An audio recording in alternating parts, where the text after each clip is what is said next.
Welcome to How to Survive with Danielle and Kristine, the show that teaches you how to survive the things that can kill you. Like bungee jump disasters. Oy, Gavalt. How about being in an El Nino year? Mm-hmm. Or dark bosses. Yes. And the things that just make you wish you were dead. Like waiting in line hours for frozen yogurt. Yeah. Don't want to do that. No. How about violence on the White House lawn? Oh, my God. And not just the ones on the stage, but just in the crowd. in the crowd too. Was there violence? Yeah. In the crowd? Tons. Oh, there was? Yeah. Oh, I got to look that up. Okay. We're classy. Yeah. And this one's probably the worst. Yeah. Navigating LA with the Thomas guide. Oh, my God. You know, I was a delivery person, a messenger. So I know it well. Never again. But you know what we want to experience again and again? Our theme song? Yes. Let's do this. Let's do this. Let's do it.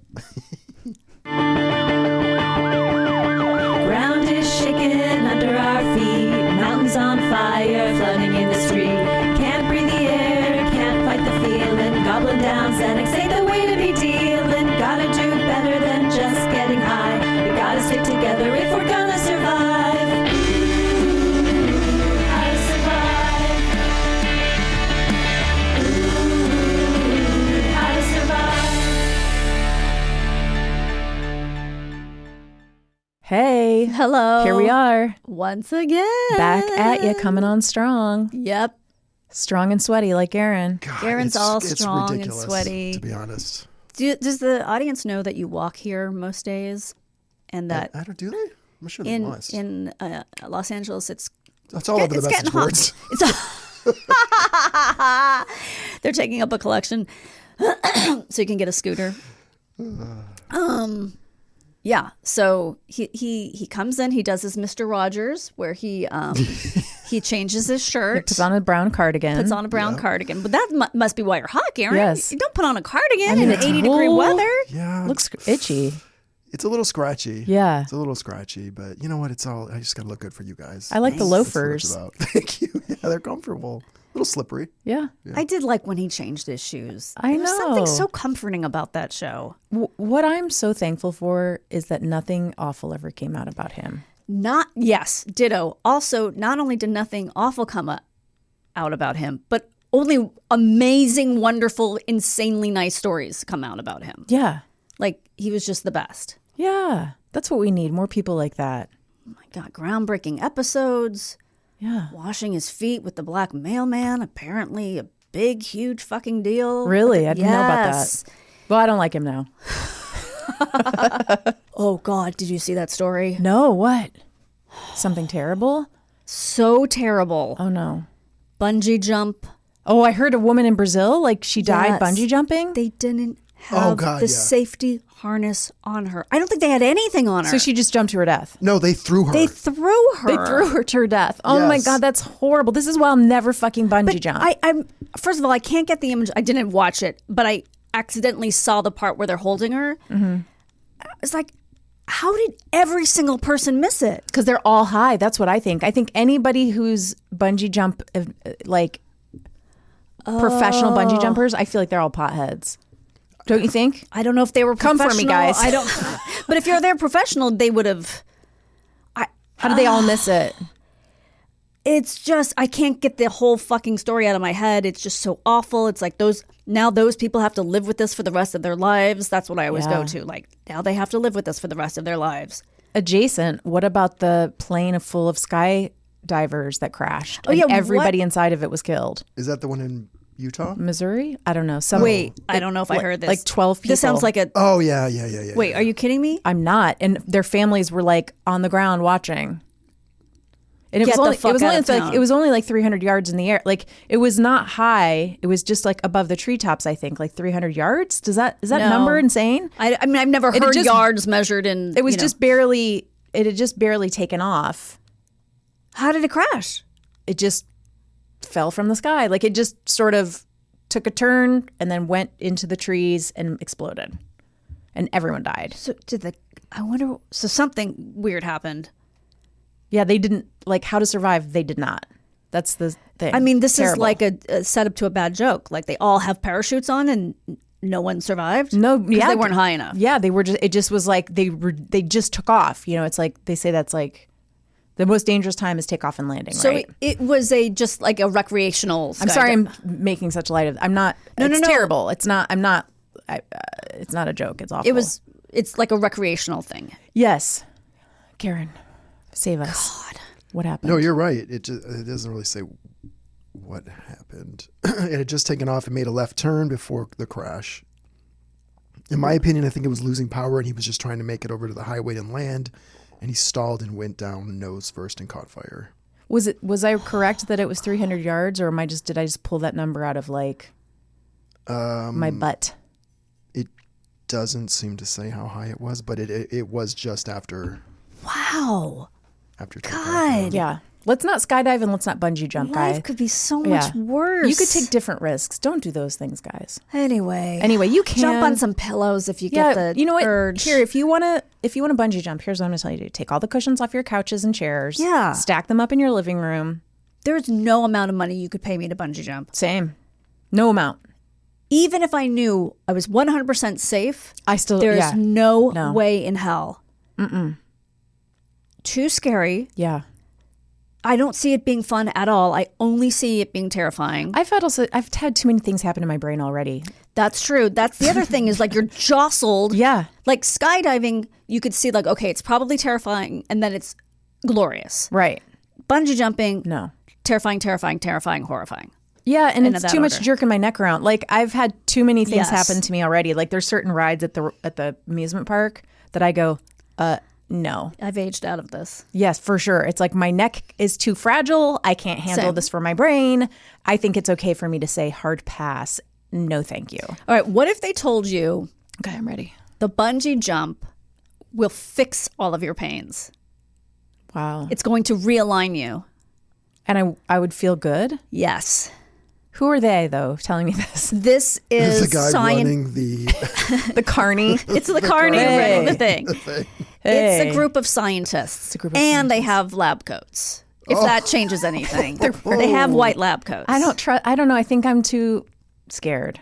How far is there from a spree on Halloween? Okay. It's the people from the Ponds Institute. What if they told you you will finally be the head writer? Do you want to be head writer? Yes. Okay, you're the head writer of the #1 sitcom. You're the showrunner. I don't want to be the head writer or the showrunner. I want to be a staff writer. You're the staff writer of. Okay, that's God damn it! You had to pick the one thing. What is the #1 sitcom right now? Is it? It's Big Bang Theory. It probably still It's is. reruns honestly. of Big Bang Theory. It's the one where the two. No, it's like Mandy and it's Mandy and Tony are Tony's first marriage. married again. Yeah. It's their baby, but it talks. Yes, I guess so. Jesus, that's really hard. I knew I You found it. I You found my the Achilles Achilles heel. heel. I found it. But yeah, that's a tough one. I've never wanted to be the head though. Yeah, that always seems like it's more business. it's all the work with not the creativity. You get yelled at a lot. Oh my You're just God, dealing you're with executives. responsible. You got to wear the headset. I don't want to. I don't want the headset. I don't want a Keep job your with a fucking headset. You're wearing a headset right now, I know that's true, but I don't have the microphone attached and to no it. one can yell at you. I mean, I could, but like, I'm not a yeller. Yeah. Well, my kids might say different, but today we're going to learn how to survive a horrible boss. I love it. I was like, haven't we talked about this? But it turns out we hadn't. We've talked about other. We've talked about our horrible bosses. and we've yeah. had talks about like if you have bad coworkers, maybe I don't know. We've talked about the workplace, right. but we haven't specified bosses. Okay, So here we go. let's do it. And I know Garen has a lot to say. Yeah, Garen's been threatening us. But you know what? You can serve us with your papers, right? What do we get? A deposition? What is it when they come to your house? no, a subpoena. Yes, subpoenas. Subpoenas. Subpoenas. So dumb. So dumb. So dumb. And add that to the list. You know, I am. we're not really helping our case here. I'm playing crosswords with Danielle. Yes. And with some strangers who I think are computers. Oh, okay. And, when you just like ask to play with someone and they send you a person and you're like, this person's too good. I think they're a computer. But it delighted me the other day to make the word penis and send that. And I was like. To a stranger. Yeah, to a stranger. It's just like. Did you get a lot of points? I mean, not as many as I would have hoped. It didn't land on like a triple letter or anything or a triple word. That would have been great. The penis was not as valuable as you had hoped it would be. I mean, story of my life. Right. So here we're going to talk about a study that identified 2 types of toxic bosses. Okay. This is important, okay? So take notes, everybody. One type is the dysfunctional type. Okay, so these are the kind of bosses, I'm sure we've all had them. They mean well, maybe they mean well, but they cause a lot of problems because they're incompetent. And you know what I've realized? These glasses are scratched up. Oh. And it's really bothering me, so I'm going to see if I have another pair. Okay. Sorry about this, guys, but like That's all right. It's so annoying because those are sunglasses. And those are sunglasses. All right. Well, these are the glasses. Let's just pause for 1 second. Yeah, no problem. Okay, so one type is the dysfunctional type. So these are the kind of bosses we've all had. They mean well, maybe they mean well, but they're incompetent. So they're causing all kinds of problems. Right. I think about like Michael Scott. Yes. Right? Yes. Which makes your job harder. Yep. And the second type is called a dark boss. Oh. And these folks legit want to hurt people. You know? So I've definitely had the dysfunctional boss. yeah. And I've had bosses that were unpleasant, not kind. Yes. I don't know if they wanted to hurt. Anyway, I'm just thinking of my own history here. Yeah. So this might be motivated by insecurity. They may be prone to mood swings. A study from Michigan in 2016 found that workers actually prefer a consistently terrible boss. So you don't have to guess. Yeah, as opposed to one who's like going back and forth from good to awful. That's hard funny. to be around, right? Because Right. you're constantly like, what are we going to get today? If you're working for a dark boss, you're probably not having a great time, I'm guessing. Yeah. Here's some examples of behaviors of a dark boss. They could be putting their personal agenda first, exaggerating their own ideas at the expense of others. But they could do even darker things like pitting people against one another, abusing workers, harassing or breaking boundaries. They can be toxic through their neediness, unpredictability, refusal to change. So what I'm going to talk about are some tips. So that's kind of like the first thing was the tip. Like tip number 1 is essentially which kind of boss do you have? Is Gotcha. trying to figure out which kind of one you have. Is it the dysfunctional one or the dark one? Because that'll help you navigate the experience. Okay. And we'll talk about a little bit later how another way you can kind of tell which one you have. Okay. So the tip number 2 for how to survive your awful boss or horrible boss is, I think this one is maybe my favorite and the most interesting, is to bully back your bad boss. Okay. So this one actually really surprised me. They did a study in 2015 from Science Direct. Well, that was where the website that it was on, but I don't think that was the name of the study. It showed that people who had toxic bosses, who were the bully types, were actually overall protected from those effects of the toxicity if they gave the hostility back. Wow. But like in a more passive aggressive Right. sort of way. You can't tell your boss to F off. No, like, so this is interesting. So obviously the best is when there's no hostility. Yeah. Right? But if you have a boss who's hostile, the study showed benefits if you reciprocated, right? So the employees felt better about themselves because they didn't just sit back and take the abuse.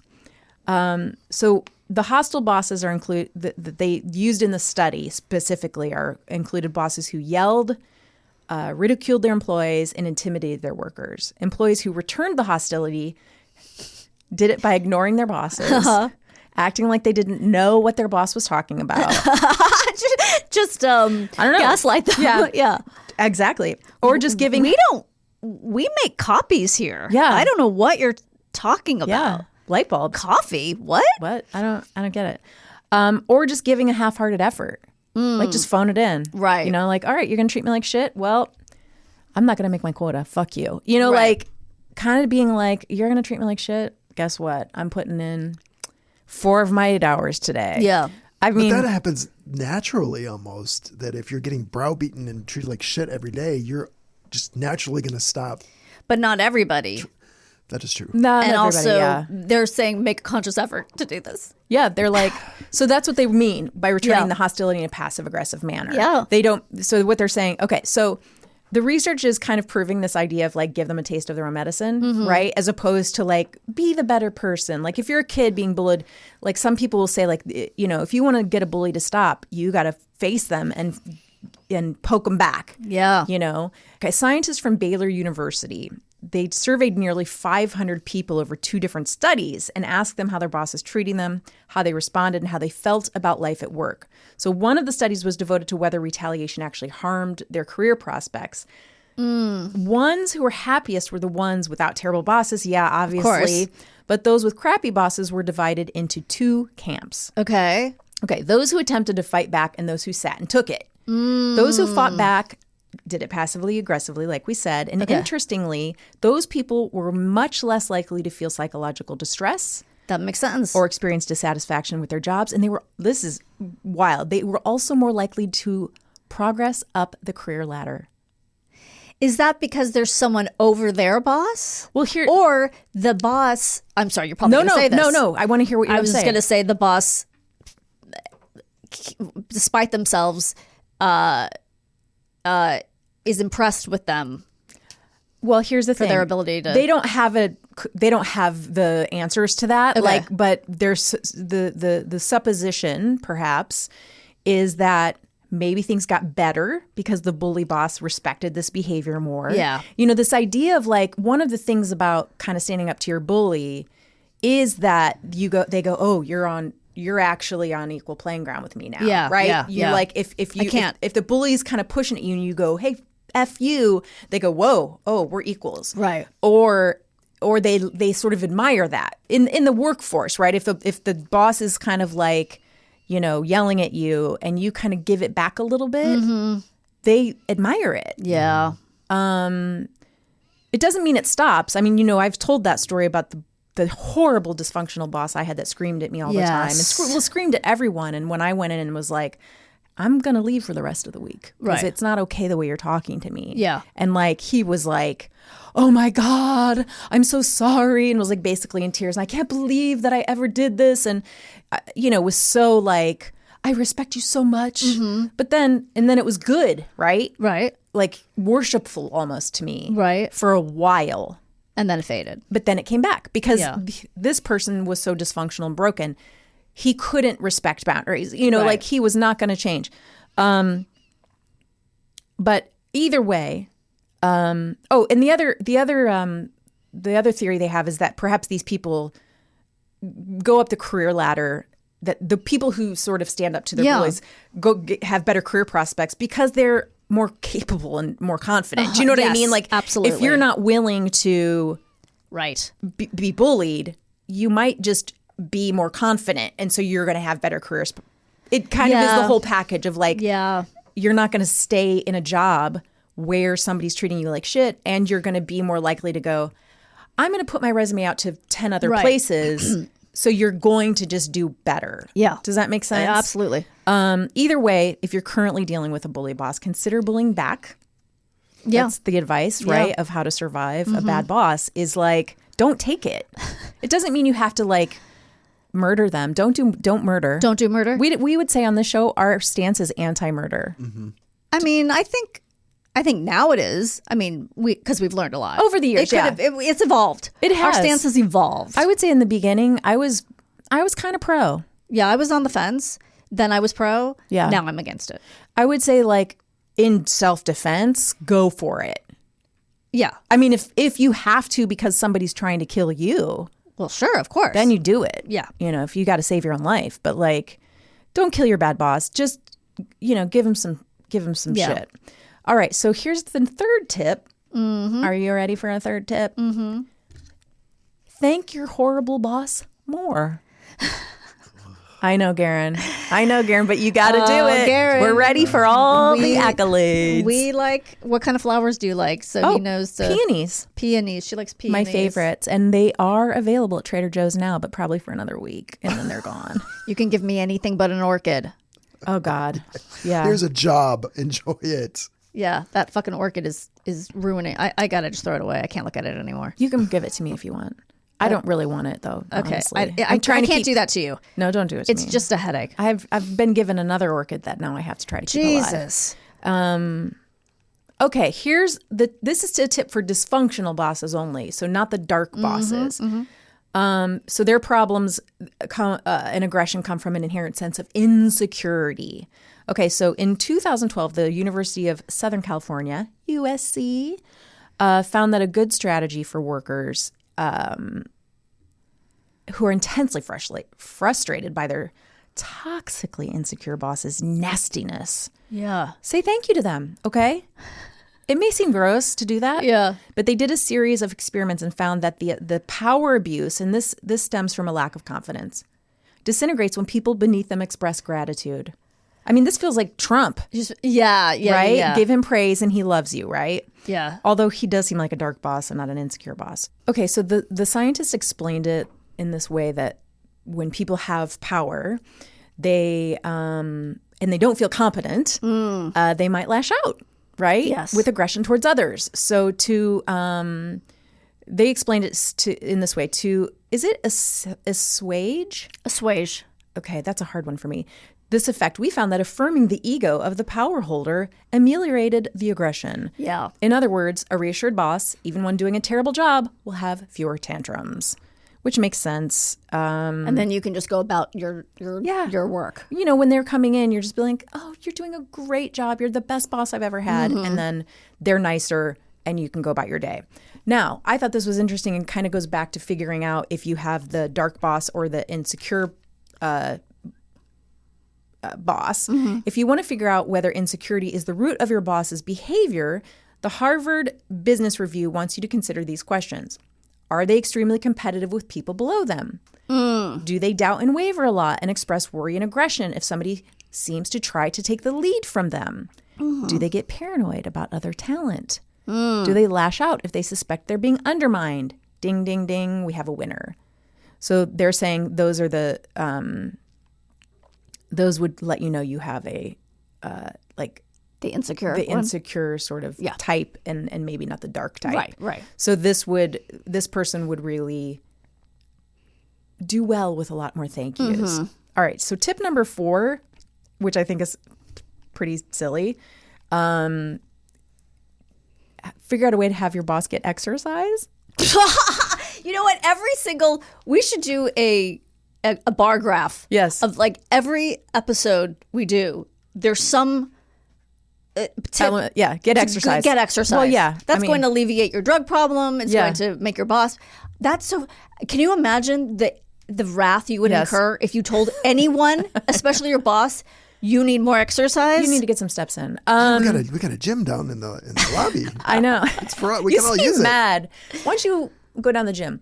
They don't have a solution of how to get your boss to exercise beyond suggesting like a team building activity. I mean, also like the last thing you want to do with your boss, spend more time with is your be boss. Like, hey, you want to go to the gym with me Oh my God. on lunch today? Here's a 24-hour fitness gift card. Yeah. Happy Boss's Day. I don't know. Oh my God. That's in there, but guys, That's really I don't know funny. how you're going to do that. And I'm not suggesting you bring it up to your boss. Tip number 5 is put yourselves on the same page. So like most dysfunctional relationships, this last piece of advice is that you sit down with the person and talk it out, right? Yeah. Talking is important. So a study this research came from 2014 that found that bosses and their employees were more satisfied and happier if they agreed on what kind of relationship they had, even if it was shitty. Just so we know, we hate each other, We both right? agree We're on the this same sucks, page? right? Yeah, okay. But so if a boss believes the relationship is good and the employee said it wasn't, or the other way around, the performance and stress is all worse. Yeah, I mean, it is a very interesting case study, your thing with that person, with that guy, because he does sound like he was genuinely shocked, or, you know, because he didn't become defensive when you said it. He was like, right? I think he just wasn't, no one ever called him out. Right. Like he was just a so monster. he was aware of it. Yeah. But he just wasn't used to anybody ever saying, hey, this isn't okay. Yeah, it's just interesting. Like, yeah, it's just interesting. So I think that it's when you have a shared perspective, the workplace can be better. So what psychology today suggests is keep a diary. Mm-hmm. That way you can jot down specific incidences that you'd like to discuss in case you do end up sitting down with your boss. I mean, I didn't do that, but like it didn't end up. And of course, in case it goes into a thing where you have to bring in a third person. Litigation. And so you have dates, HR, you know, which again is always kind of tricky because as Garen and I both know, HR doesn't work for you. They work for the company. But, you know, then you still have a third person who has a record of things happening. And, you know, another person in the room, it can work different ways. Like for an insecure boss, they might find it threatening, while a bully, you might want somebody there because you might want to witness. Yes. So, you know, you kind of have to think that through depending on what kind of boss you have, on if you think you need a third person there or not. But I would just keep track of it, because if you, for instance, are at the point where you can't take it anymore, but you've never written anything down. Oh, yeah. You want a history. And it's also good to email the things to your boss to say like, hey, today when you said I'm incompetent and I suck and I should kill myself, right, that made me feel bad. And I would think we should sit down and talk about how we can have a better working relationship. Then you have it in writing. You have it that you've sent it to your boss, and then you have proof that this incident occurred. So I think it's also, that's just my tip personally. Well, the good news is you've probably bitched in text to someone about this. Yes. So you will have a record of it. You just need to take it from your text to a Word doc. Yes, but it's even better if you send it to them. If you send it to them directly, because then there's proof that they've seen it and then how they choose to respond to it. And if they want to meet and talk about it in person, I think it's also a good idea to say, okay, but can we have someone else there? Why don't rape victims just do this? Right? Why don't they just write so they have a paper trail? Right? They need a paper trail. So dumb of them. Well, they're always making mistakes. The things they wear. Do you guys want to hear a story? 100% I do. This is from one of my favorite places, Reddit's AITA. Am I the asshole? Love that. For ignoring my boss and blocking his number on my vacation. No. Yeah, you're not. Story over. The answer is no. The answer is no. Okay, well, we don't need to hear it. Do you guys want to hear it? I want to hear it. Okay. My boyfriend, 29 male, and I, 26 female, are currently long distance. We take turns visiting each other. He came to see me after almost 2 months of not seeing each other. Finally, we were ready to make plans. I requested to have 5 days off, which was approved for my job. I've worked there for 6 years. I'm a security guard at a department store. It was after my shift and I was heading out quickly. I had to pick up my boyfriend from the airport. I clocked out, and while I was saying bye to everyone, my new boss of 2 weeks stopped me and he asked if I could cover a shift. Since one of my coworkers called in sick. We're short-staffed and he needs me to stay for a couple hours more. Nope. I had a 10-hour shift. I was exhausted. No. I responded, no, I'm sorry, but I'm unable to do that. I can't stay late. I have covered shifts before in the past. I don't mind, but I had somewhere to be. I mentioned I was picking up someone at the airport. He told me they could take an Uber. My boyfriend wouldn't be happy with me all the way off if I did that to him. Also, he has no key to my apartment. No one else wanted to stay, and I was the third person he asked that said no. I said, sorry, I can't just tonight, another time. He called me a lousy worker and not a team player. I said, I guess I'm not a team player, and I walked past him. But a shift is a whole other... She's already done 10 hours and she's supposed to do another 8 hours or 6 hours? I don't know, another 10. I don't even know what that means. I don't know how many hours it was. I called out, I'll see him in 5 days. While driving to the airport, I kept getting calls and texts from him. It got so bad that I had to pull over to turn off my phone. My boss wanted me to come back to work. I had to turn on my phone. What a creep. I know. So I could contact him. My phone was flooded with text messages, ding after ding. I think I got close to 15 texts. I blocked his number. I was so happy to see my boyfriend. I was getting emails from my boss constantly when it was supposed to be my time off. I didn't respond to, and I rarely take vacation. I didn't respond. I rarely take vacation. 1, he was asking me stuff that I didn't know the answer to. 2nd, even if I did, I'm not telling him. I don't know. I was starting to get petty. I still had fun with my boyfriend. When I went to work, my boss called me into his office. He blew up at me for being unprofessional, and he's still new to his job. I should have helped or at least replied to the emails, he said. I responded other people could have helped him. It's not my responsibility when it's my vacation time. I got my first write-up ever. No. Is there something I'm missing? Did I do something inherently wrong here? I'm actually considering reporting him. Yes. He's still new to his job. Am I the asshole? No. Edit. I'm Canadian. I live in British Columbia. Okay. So I think we all think no, right? Not one person could have said she was the asshole. Okay. Do you guys want to see the edit? There's updates. Do you guys want to know the updates? Yes. I just want to say something really quick. This is a security job. This is not even an office job where I need to know where this is or what did you do with that report.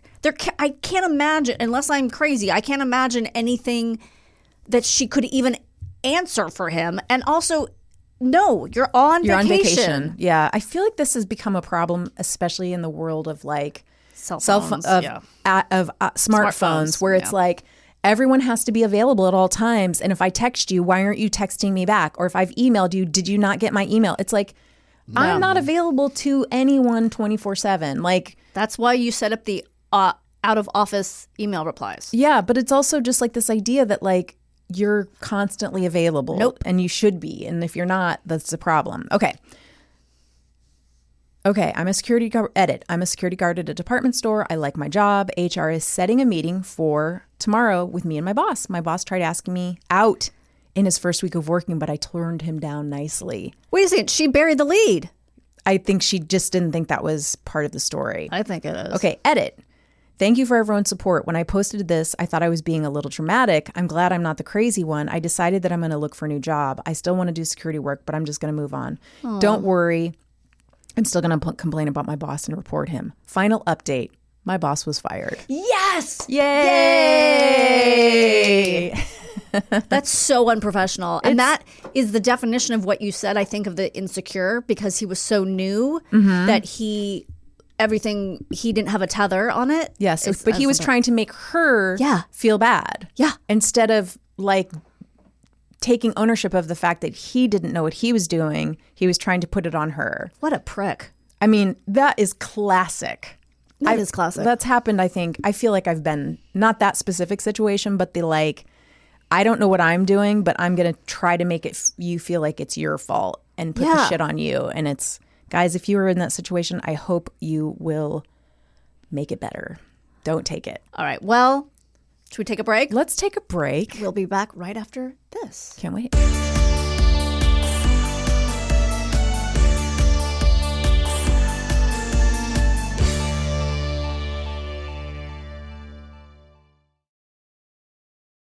Hello. Hey. Welcome back.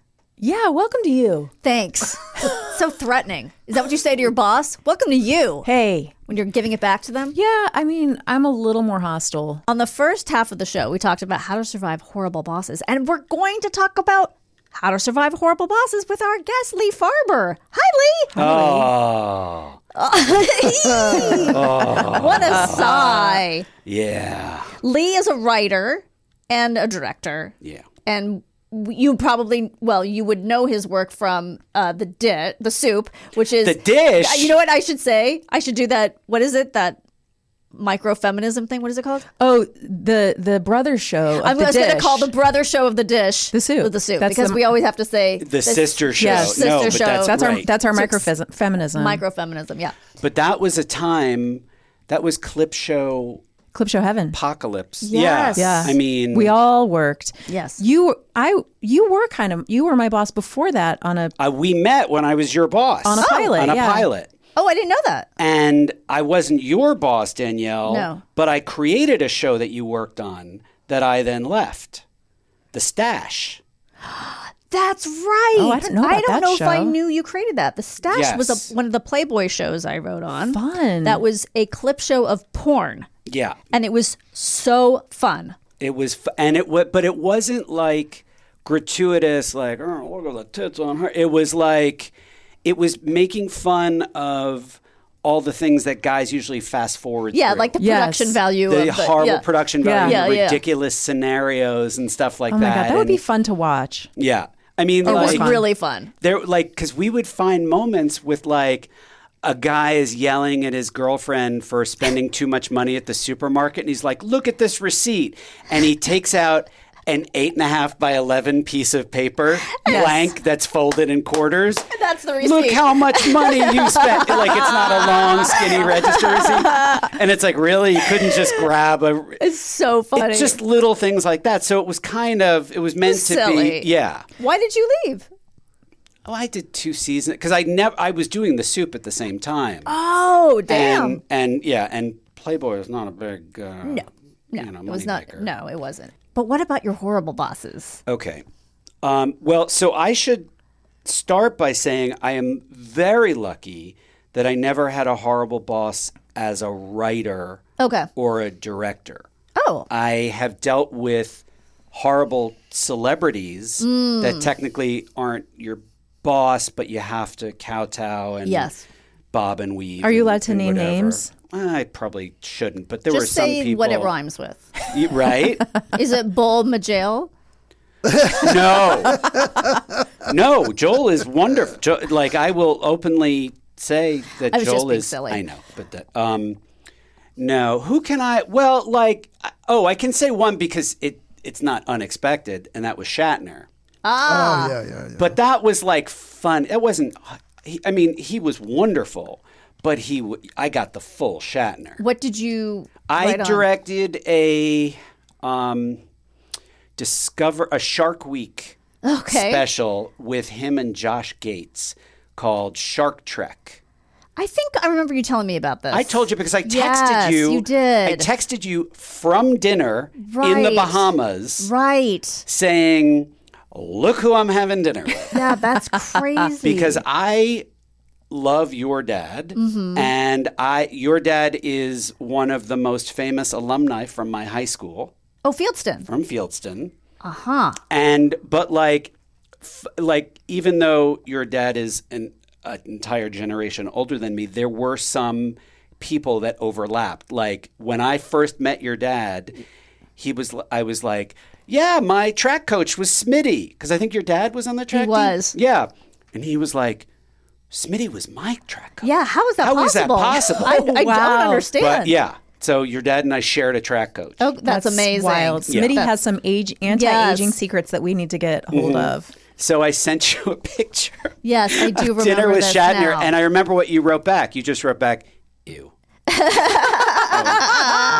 But so that's not a horrible bosser, but it is funny because it was like you'd ask him. He never read the script. It was a scripted thing with like moments of like then they'd go scuba diving, and that was unscripted. But all the like funny bits were scripted.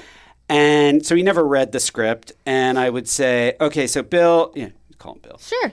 So, Bill, in this scene, you enter here, do this, that, and he would say, "Why do that? Why not do this instead? Let's explore it. Let's open it up. Oh my God. See what happens." And I said, "Well, the line is just good morning." Bitch." And then, but then you'd go to dinner and have the most fascinating conversation. Because Really? he's so intense and he's Yeah. like eternally curious. That's good. So he'll tell you these amazing stories and want to know about your stories. And then he'll be like, "So Lee, your mother died. What was it like watching the light leave her eyes?" no, he did not. Like crazy, like he wants to No. know. Yeah, Like yeah. he wasn't being a dick. He was being a dick about other things. Yeah. But no, he was like really like curious about getting to know you, Yeah. and Very charismatic, it sounds Very- like. you know who he wasn't charismatic. curious to get to know? your father, The rest of the cast. the rest of the Yeah. cast, right? The people he worked with for Well, yeah. half a century. Well, keep in mind he was literally 90 at this point, so like crazy. maybe Yeah. And so this is 5 years ago. I think he's 95 now. Yeah, I think he's still alive. He is, and he's doing very well. Somehow, I don't Yeah. know how, but Yeah. But the best was this is COVID, so we had a private jet that took us to the Bahamas. whoa, and like just crazy. Being on a first of all, being in a private jet. Yeah. Second of all, being in a private jet with William Shatner. That's crazy. Wild. And I'm a fan. So Yeah. this is like I had no illusions about the craziness. Yeah. I mean, this is a guy who went viral for being awful. Yes. Back when, in order to go viral, you had to like dub a tape and give it to someone. Yes, that's right, because the sabotage. I don't say sabotage. I say sabotage. sabotage. Yeah. You've heard this, no? No. Oh, it's one of those famous, like, celebrities being an asshole. He was doing a commercial, right? No, it was the animated Star Trek. Spock, sabotage the system. And the guy's like, okay, let's try it one more time. And could you say sabotage? And he's like, I don't say sabotage. I say sabotage. What? Yeah. Yeah. So he just was like, I have my own way of pronouncing a word that Yes. is wrong, Yeah. and I'm sticking to it. Yes. Like Trump. Yeah. Oh, yeah. Yeah. So So you should listen to it. It's very funny. It's great. Okay. But it was one of those celebrities at their worst Yeah, or something yeah, like yeah. that. Like Orson Welles getting Yeah. drunk or Yes. Buddy Rich yelling at, this is my band, motherfucker. It's not Buddy Rich, Shave it's- that beard. Oh, that. Okay. Yeah. Okay. The guys get shirts. The guys get shirts is Paul Anka. Paul Anka. Oh, yeah. Paul Anka, yeah. So, Slice like a hammer. Yeah, slice like a hammer. When I slice like a hammer. oh my best. God. So we had to refuel in New Orleans on the jet. Oh, Thank my you very God. much. And Shatner goes, New Orleans? Let's go into town. No. Beignets, chicory coffee. Like he sounded like, who is that? Snagglepuss? I was or going to say, something? you do sound Yeah. like Snagglepuss, yeah. Right. That, Etouffee even. I was going Like to that. say, even. But he seriously, we're just stopping to refuel. But it's New Orleans. So did you have to go out and... No, Okay. but someone brought in this whole fucking They just ran out. platter Oh, my my of God. crawfish and Oh my like God. That's just what you want. I have a I know, picture that's what I was thinking. of him with the biggest smile and the biggest gut just inhaling this, Etouffee. I don't even know what etouffee is, but I've heard of it. Is it a gumbo of some sort, or is it a pastry? That's or? isn't that a it's like a oh It God, doesn't matter. it all blends. Yeah. Yeah. It's good to be William Shatner. Beignets. Yeah. He was the host of a game show I wrote on, but I never saw him. Yeah. Or just one of life's little ironies. So okay, so yeah, and then there were some other celebs that they're just difficult. Yeah. But no, but horrible bosses. That for me is as a PA. Oh, Like yes. We've all been there. yes, and PA work. if you don't know, this is production assistant. I worked a lot on commercials when I was in college, and then I was an assistant to a director when I got out of college, and And that's out here. that was out here. Okay. I grew up in New York City, came out here to go to film school at USC. Okay. My worst horrible boss story was I worked for a director, a feature director. I worked for his production company, first job out of college. Okay. And it was a tiny company because he was just starting to do really big movies. Okay. And I'm not going to say his name, but I will do such an obvious imitation of him Okay. that like anyone who's interested will be able to figure Okay. this out. Garen should figure this out for us. Garen's going to figure it out. So Do you do a good Joe Dante? no. Trying to trick him. So he was in post production. He lived back east, but he would come out here and he was in post production on a really big summer movie. Okay. And when he would come out, I would drive him around. Okay. And at first, I thought, well, this is really exciting. Yeah. Because I loved him. This is going to make it very obvious. Prior to being a director, he was a DP, and he was one of my favorite DPs. Okay. So Does not make it obvious to us, but okay, Garen Garen will is get it more in of 2 a. seconds. Okay. So I drove him around, and I'll give you one day. This is a single day. Okay. I pick him up at the Peninsula, and I drive him to Universal. and I have to take him to Amblin, which is Steven Spielberg's. I was going to say, I think you just gave it away, but obviously it's not Steven Spielberg. Oh, God, okay. It's not Spielberg. Okay. And because this is before Zoom and FaceTime, he is video conferencing with ILM in San Francisco to approve some special effects. Okay. So I drive him out to Amblin, and he talked like this. Bring me to Universal. Why are you driving this way? Oh. Like this. You're making me nauseous. And so we get to Universal, and we're sitting in this conference, and this is so cool to be at Amblin. The whole place. Oh my God, Garen's like, I'm trying to find Googling. Okay. What are you directing? Looking up whiny director? So I'm not even going to tell you what year it is. You just have to figure out how old I am, what year I graduated college, and what the summer blockbuster was. Yeah, that's easy. Okay. So Amblin is so cool. It's like all Jurassic Parked out. Yeah. And I'm like, oh my God, this is I'm starstruck just to be there. Right. So I'm sitting there, and he's video conferencing with ILM, and then and I'm thinking, this is pretty cool, like seeing special effects in process and whatever. And it's awesome. And then it's just him and I in the conference room, and then behind me I hear, "Oh, hey," person's name. I heard you were here. And my boss says, "Oh, hi, Steven." And it's fucking Steven Spielberg. Oh my God. And I'm fresh out of film school. Yeah, this is like the fantasy of what happens when you're in film school. Yeah. Yes. And then the first day of work, I meet Steven Spielberg. Yeah. Right. So and my palms get really sweat. I'm like rubbing my hands on my jeans because I'm like, oh my God, I'm about to meet Steven Spielberg. Yes. And he comes in, and he's like, "You want to look at this?" And Spielberg looks at it and laughs like a schoolboy. He was giddy. He was like, "Oh, it's so fun." And then he was like, "Why don't you make it get really small? Like it's so small in the distance, then come back really big." And they're like, great idea." And meanwhile, it's more awkward that he hasn't introduced me than that he has. Yes. Like, even because Spielberg is a nice guy. And he's like, "Who's the kid?" Oh, so he didn't. No, he didn't. But he should have. But he should have. But it was like, Yeah. maybe if so-and-so isn't introducing his assistant's, not worth meeting. Whatever. I don't know. Yeah.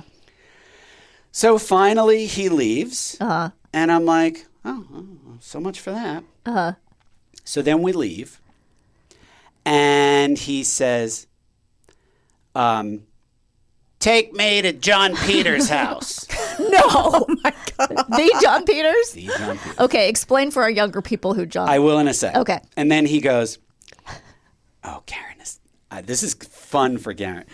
Yep. Wait, Can I see? You might not recognize. So, Okay, I know the name. so he goes, Okay, yeah. I know then the all name of a too. sudden he goes, "Sorry, I didn't introduce you to Spielberg. I forgot." Oh my God. Wait, that's somehow weirder. Yeah. And I went, "That's okay. I'll meet him someday." Oh. And then he goes, "One big dog." What? And I said, "What?" And he goes, "That license plate in front of us. It says one big dog." And I said, "Oh, I thought you were talking about Spielberg." He goes, "No." There's a pause, and then he goes, "He's one big gorilla." What? Oh. Now take me to John Peters' house.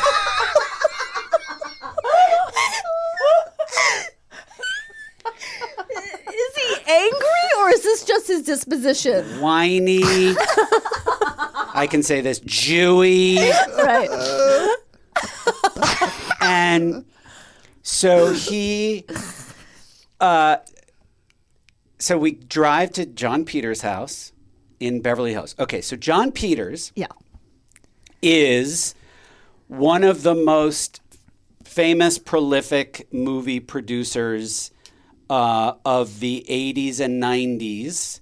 Started and was, I think, the head of Warner Brothers with Peter Guber after the success of the first Michael Keaton Batman, which they produced. Okay. And John Peters famously got his start as Barbra Streisand's hairdresser. Right. Yeah. Portrayed in Licorice Pizza by Bradley Cooper, right? Is that who he? Oh, yes. Is that who he? But that's who he's playing. Very good. Yes, but funny enough, that's not. I thought you were going to mention the other movie, Shampoo. Oh, because Warren it's about Beatty. Because Yes. it's Sort of about about Warren him. Beatty plays a John Peters yes, kind yes, of. yes. Yeah. It's the Hal Ashby Love that amazing movie. classic. Yes. So, okay, so my boss says, so we drive to Beverly Hills, to Okay. this mansion, and he says, "Stop a block shy because I haven't read the script yet." They were meeting on what was to be his next movie. No. And so I stop a block before his house. And he goes, "Now sit there and shut up because I haven't read this yet." Again, is he being funny? Nope. He's just an asshole. Okay. So I sit there in complete silence. There's no phone to look at. This is before phones. Yeah, Oh, I had a flip phone. yeah, but would you just look at your Make it- numbers? right. Yeah. Oh, there's that phone number. There's that phone. That Add phone my number hasn't contact changed. list. I didn't have a book, nothing. And I sat there while he breathing, reading through. So wait, he agreed to do a movie he hadn't, or he Yes. hadn't agreed yet. I don't know. Okay. It was one of the. I wasn't privy to those Right, decisions. right. So we go. To So the house, he read the whole thing. read the whole thing. All right. So That I'm would like, take me a long time to read a whole script. Okay. So in my head, I'm like, well, at least I'm going to see the inside of John Peters' house. So we pull in. I love that this is all one day. Yeah. So we pull into the thing.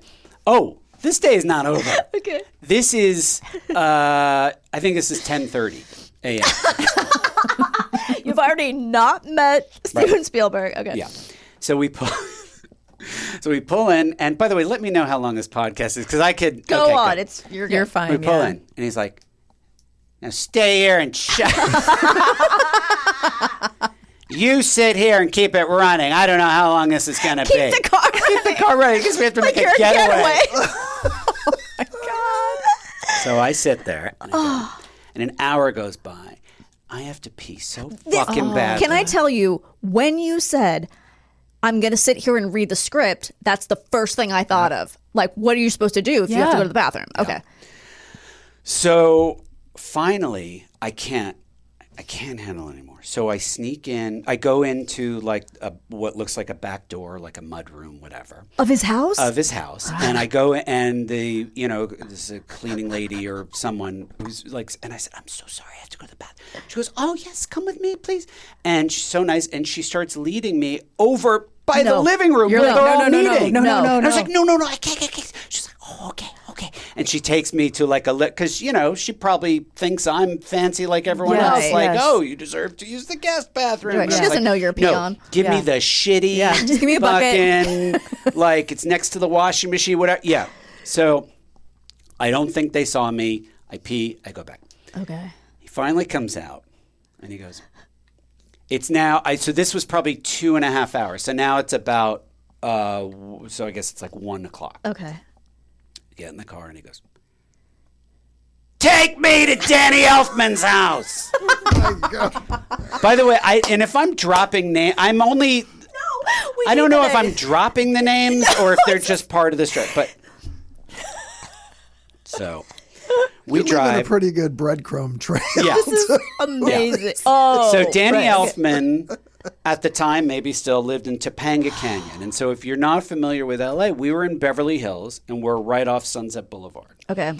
So I figured I need to go to the PCH. It's like the Californians bit. So Yeah, right. rather than go like all the way down to the 10 and then take that to the PCH and then up to Topanga, I just stay on Sunset. Okay. Yeah, that makes sense.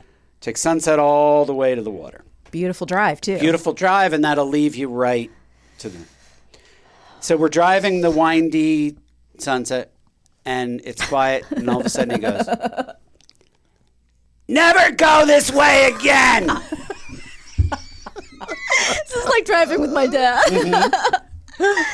So Next time, listen, Lee, next time you go from John Peters' house to Danny Elfman's house. don't I know. take this route. I had no idea.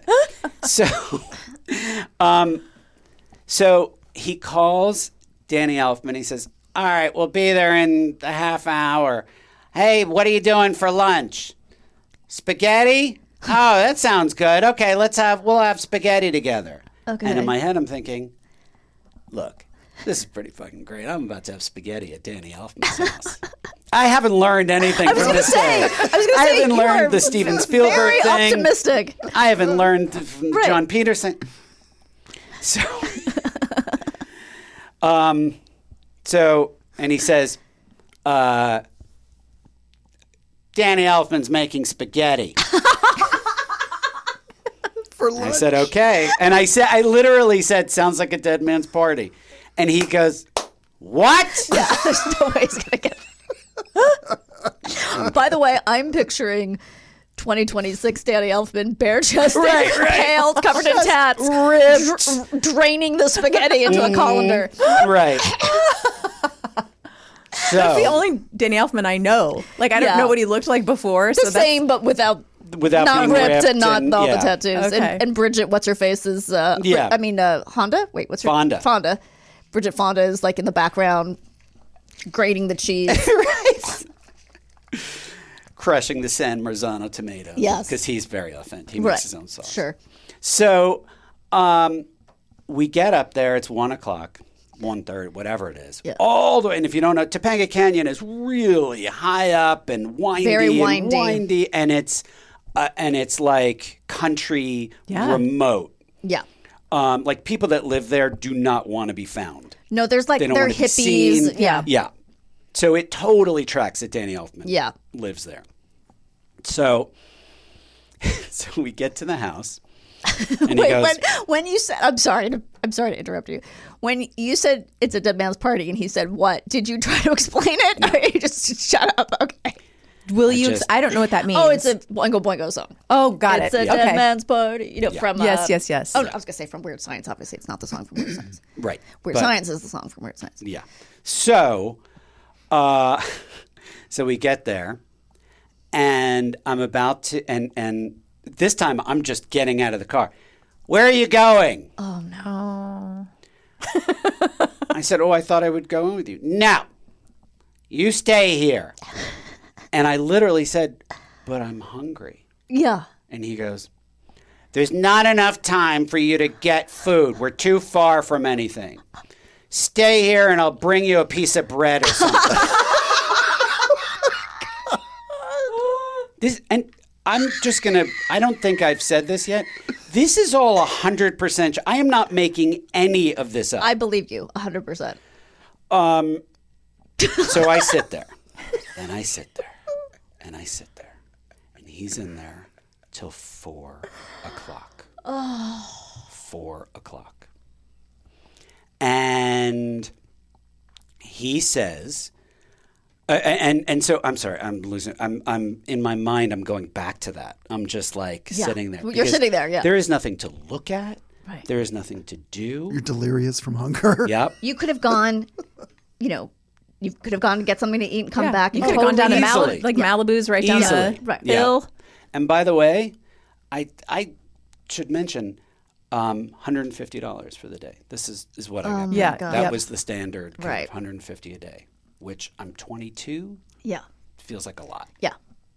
But all of a sudden, it's not feeling like so Right, much. right. Yeah. Hours go by. He comes out. What do you think's in his hand? Nothing. Spaghetti, just spaghetti, loose spaghetti. Loose spaghetti in his clenched fist. 2 triangles of bread. Well, at Because least you remembered. he said, I'll bring you a piece of bread or something. He brought 2. Technically, it was 1 piece cut in diagonal. Right. And he says, and so he hands it to me. See? He's a man of his word. And then he, we start driving out of Topanga Canyon, and I'm devouring this fucking bread. Right. I'm like, I haven't eaten all day. Because in my naivete, I didn't even eat breakfast. We talked before about I don't usually eat breakfast, and it didn't even occur to me that there wouldn't be a chance. And so it's 4 You didn't know you were going to be a hostage all day. Yeah. So I'm eating the bread, and all of a sudden I hear, put the bread down, put both hands on the wheel until we get out of this canyon. No. And so I'm now balancing toast on my lap with 2 hands while I'm getting... And we get out. Oh, my God. And we're driving back to Sony, I think he had to be at. And he makes a call. And he's calling the Coen brothers. Oh, my God. And they're filming The Big Lebowski. Jesus.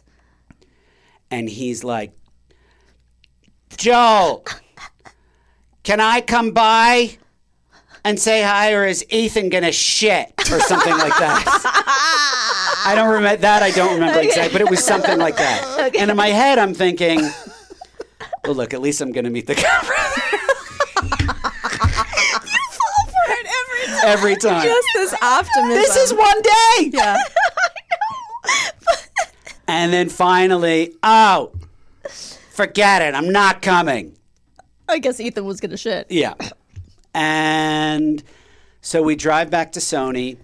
And then he says, I left some things in my hotel. I think he was leaving that day. Oh, that's what it was. It was his last day there. And he was flying. He had his suitcase. And he was flying back right from Sony. And I didn't have to drive him to the airport. There'd be some limo or whatever. Okay. Small miracles. And he says, I left some things in my hotel room. Go back to the peninsula and FedEx them to my house back east. Oh, my God. Oh, God. So I go back. My day ends by going to the peninsula. Which is in Santa Monica? Beverly Hills. Beverly Hills, okay. I go into his room.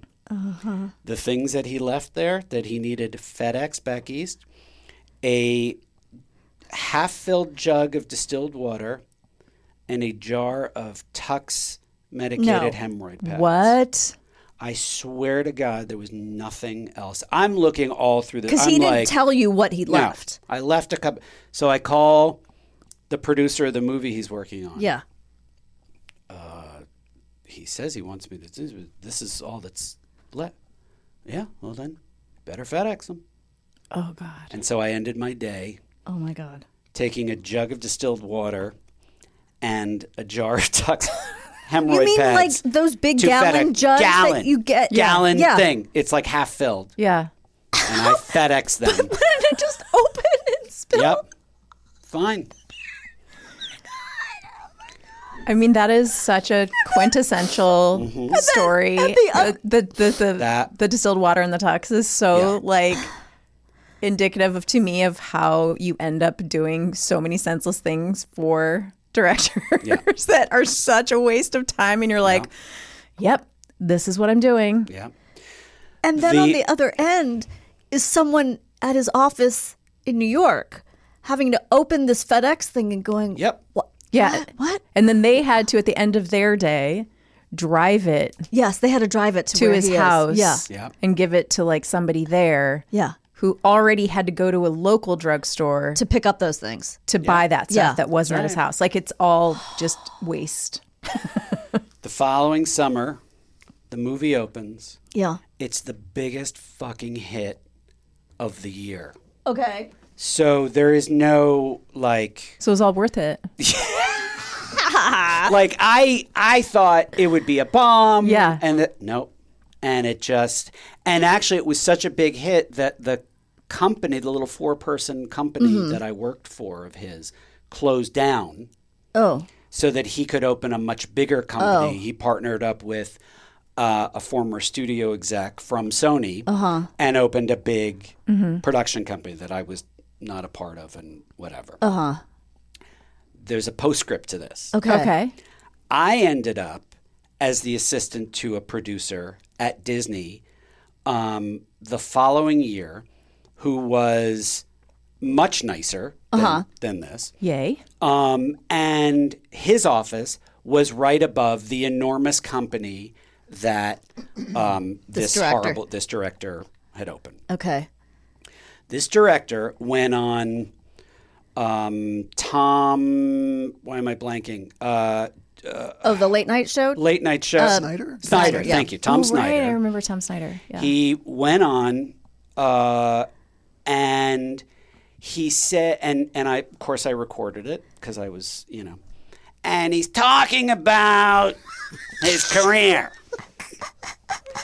And then he says, I have a problem when someone else gets sick. I'm a gagger and a vomiter. So I was very close with the other assistant for this producer, and he knew the pain that I had suffered from this guy. So what we did was we recorded the sound of him going, I'm a gagger and a vomiter. And this is late 90s, and we put it on the Mac, and we bribed with, there was a company that supplied snacks to all the production companies called Dr. Soda. Okay. So we got all the Dr. Soda stuff we could get, and we bribed the tech guy, the IT guy, who worked at our production company and this director's production company downstairs. After hours, he went on to every computer in the office and changed the alert sound. You know how like in the 90s when a Mac, it would just go boop, like if you made a mistake or you pressed the wrong key, so that every time someone pressed the wrong key, you would hear, I'm a gagger and a vomiter.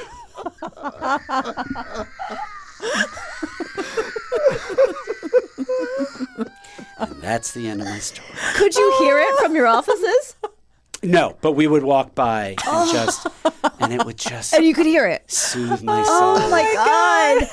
I didn't even know you could do that. That's Yep. amazing. Yeah, you could, because we used to be like you could make it a boing or like a, there was one called Sasumi, which was, this is so nerdy, but there was, it's something like they stole the sound from like an IBM and they called it Sasumi. That's funny. So it's like, that's like early Mac nerd humor, like, hey, we're so bad. So yeah, you could change the sound. And so we changed the sound. That is on everyone's computer. It was. Oh my God, that is sweet so justice. funny. That's glorious. They must have had no idea how that happened. You know what that is? That's passive aggressive. Yeah, confrontation or bullying. Yeah. Bullying back, which we talked about in the first half. So it was beautiful full circle moment there. Imagine working there and having that just blast out of your I'm a gagger and a vomiter.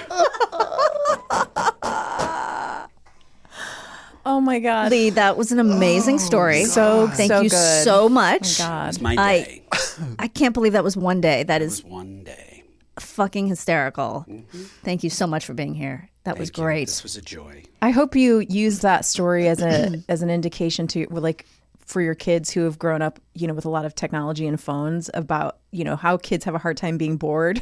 And you're like, do you want to hear about a day in my life? Oh my God.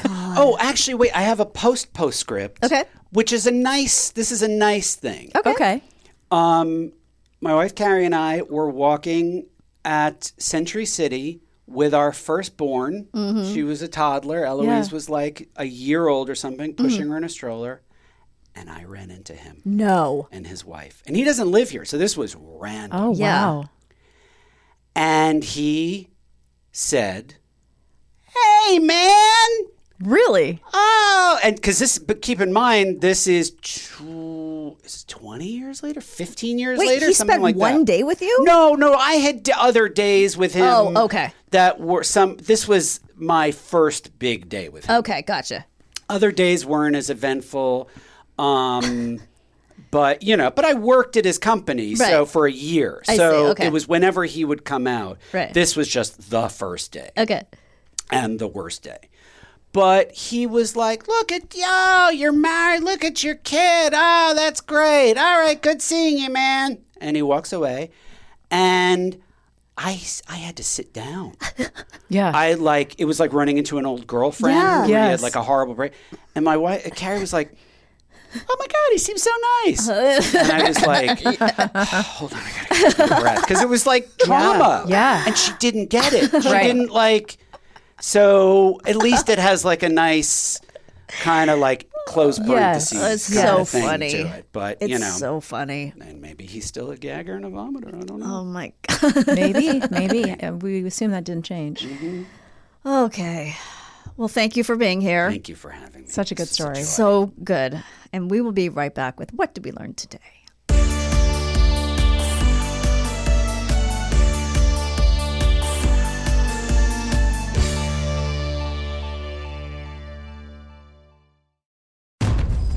Queen Carvania stood haloed by the morning sun. An army hung on her every word. My champions, I have sold my chariot on Carvana. 'Twas a lovely SUV, an inexplicably queenly offer. They're even coming to the castle to collect it. Tonight, we feast! An offer you can feast on. Sell your car today on Carvana. Pickup fees may apply. Kristine, My Danny. are you